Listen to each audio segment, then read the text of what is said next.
BX1 ⁇ Toujours plus d'actu. Voilà, on va s'intéresser un instant aux grands-parents qui sont souvent par définition considérés comme des personnes à risque face au Covid-19, période où ils doivent donc affronter souvent la solitude et puis la mise à distance de leurs petits-enfants. C'est parfois un petit peu compliqué, un petit peu douloureux. C'est notamment ce que révèle une étude de happygrandparents.be. Christophe Uvroy-Isaac est le fondateur de cette plateforme Happy Grands-Parents et Jim Moscovix l'a joint dans le courant de cette matinée. Oui, c'est un des points les plus compliqués. En fait, c'est la vie sociale, et en particulier la vie sociale avec les petits-enfants. Quand on regarde, on a des seniors qui aujourd'hui sont conscients qu'ils sont potentiellement à risque, mais c'est pas l'élément qui leur fait le plus peur. L'élément aujourd'hui qui les embête le plus dans le quotidien, en tout cas, c'est de ne plus voir ses petits-enfants, de ne plus pouvoir s'en occuper, voilà, c'est d'être côtoyé à cette solitude qui est un peu nouvelle pour eux et qui est assez bloquante. Alors, vous avez réalisé une étude sur un petit peu plus de 1000 répondants. On voit que très peu de grands-parents voient leurs petits-enfants. Vous avez un chiffre précis, on n'est pas loin des 90%? Oui, on n'est pas loin, on est à 88,5% qui ne voient pas leurs petits-enfants.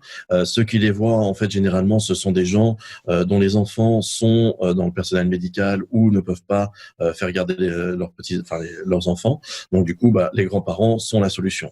Mais en effet, la majorité, quand il n'y a pas d'obligation, ne voient plus leurs petits-enfants et font bien attention aux mesures de confinement.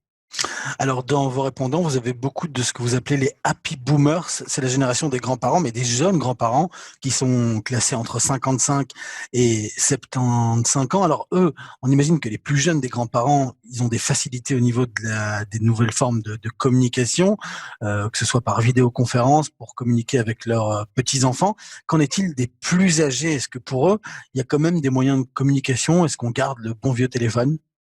Bon, on garde clairement le bon vieux téléphone. Maintenant, pour ceux qui sont isolés, alors là, c'est clair que on reste sur le téléphone et voilà, il n'y a pas d'autre solution. Ce qu'on voit aussi se développer beaucoup dans les résidences pour seniors, c'est que les personnes qui s'occupent des seniors, justement, mettent en place des vidéoconférences pour avoir des contacts visuels aussi avec les familles.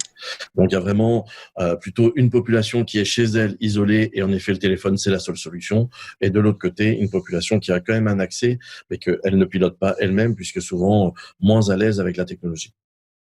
Et enfin, on sait que les grands-parents aiment bien donner un petit coup de main, un petit coup de pouce aux petits-enfants.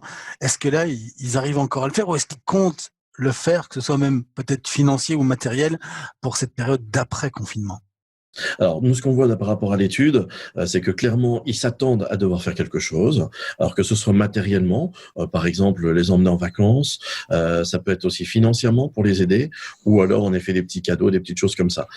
Beaucoup se projettent, et d'ailleurs, c'est un des conseils qu'on leur donne, vers le futur, en disant, aujourd'hui, vous ne voyez pas vos petits-enfants, par contre, envisagez les choses en disant, qu'est-ce qu'on va pouvoir faire bientôt, demain, avec eux, quand le confinement sera fini.